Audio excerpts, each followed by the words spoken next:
ये पिछली बार daddy poster में डैडी है ना। आ जाओ।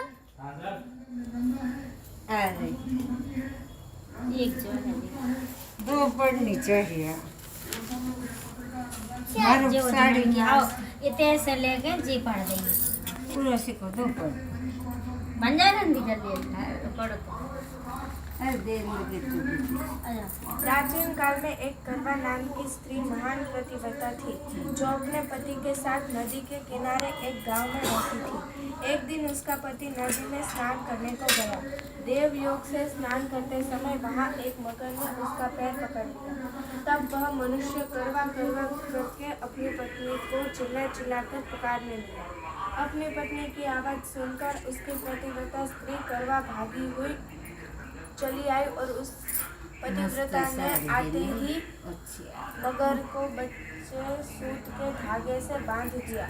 मगर को बांधकर वह अपने पतिव्रत धर्म के बल से यमलोक में पहुंचकर यमराज से बोली, हे भगवान, मेरे पति को मगर ने पकड़ लिया है। इस अपराध में आप अपने बल से मगर को नरक में डाल दो। करवा की यह बात सुनकर यम बोले कि अभी मगर की आयु शेष है, अतः मैं अभी उसको नहीं मार सकता।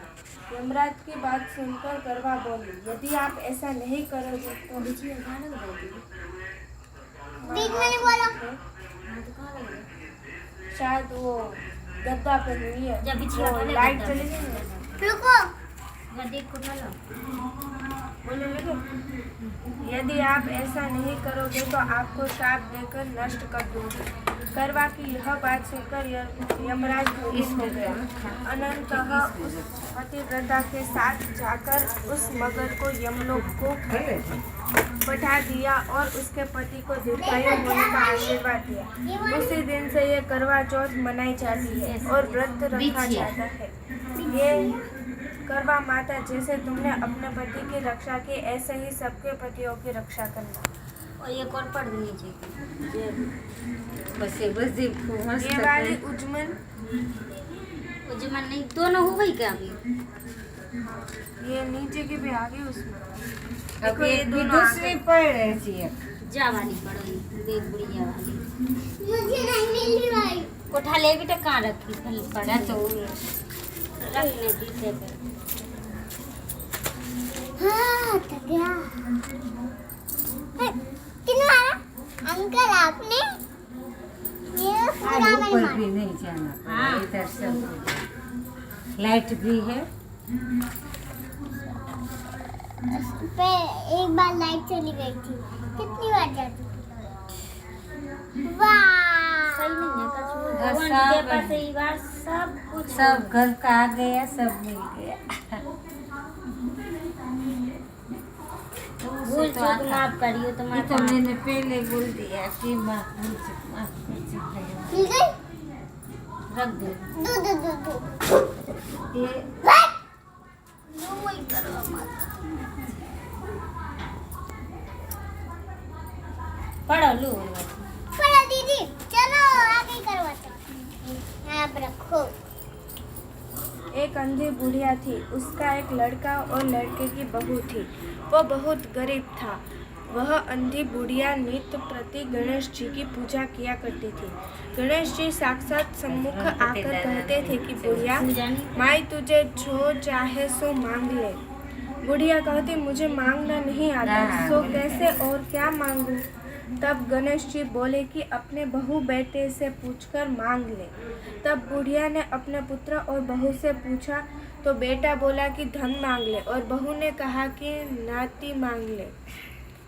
तब बुढ़िया ने सोचा कि बेटा बहू तो अपने अपने मतलब की बातें कर रहे हैं, अतः उस बुढ़िया ने पड़ोसियों से पूछा तो पड़ोसियों ने कहा कि बुढ़िया, तेरी थोड़ी सी जिंदगी है, क्यों मांगे धन और नाती, तू तो केवल अपने नेत्र मांग ले, जिससे तेरी शेष जिंदगी सुख से व्यतीत हो जाए। उस बुढ़िया ने बेटे और बहू तथा पड़ोसियों की बात सुनकर घर में जाकर सोचा, जिससे बेटा बहू और मेरा सबका भला हो, वह भी मांग लूं और अपने मतलब की चीज भी मांग लूं। जब दूसरे दिन श्री गणेश जी आए और बोले, बोल बुढ़िया, माई क्या मांगती है? हमारा वचन है कि तू जो मांगेगी सो ही पाएगी।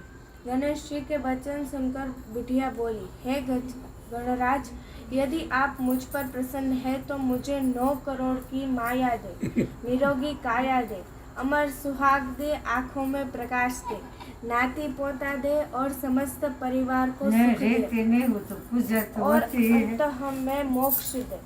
बुढ़िया की बात सुनकर गणेश जी बोले, बुढ़िया माँ, तूने तो मुझे ठग दिया। खैर, जो कुछ तूने मांग लिया वह सभी तुझे मिलेगा। यूँ कहकर गणेश जी अंतर्ध्यान हो गए। हे गणेश जी, जैसे बुढ़िया माँ को मांगे अनुसार आपने सब कुछ दिया है, वैसे ही सबको देना और हमको भी देने की कृपा करना। माता जैसे उनको कहो सब पे कृपा बनाए, सबके बाल गोपाल सबकी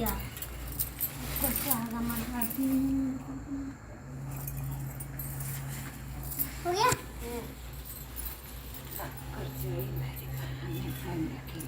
आरती कर लेना अपन। हाँ, उरस हमारे अगर से लक्ष्मी मैया की आरती लेती है, ले है तो ले आओ। बोलने के लिए मस्त से थोड़ा अच्छे से बैठो।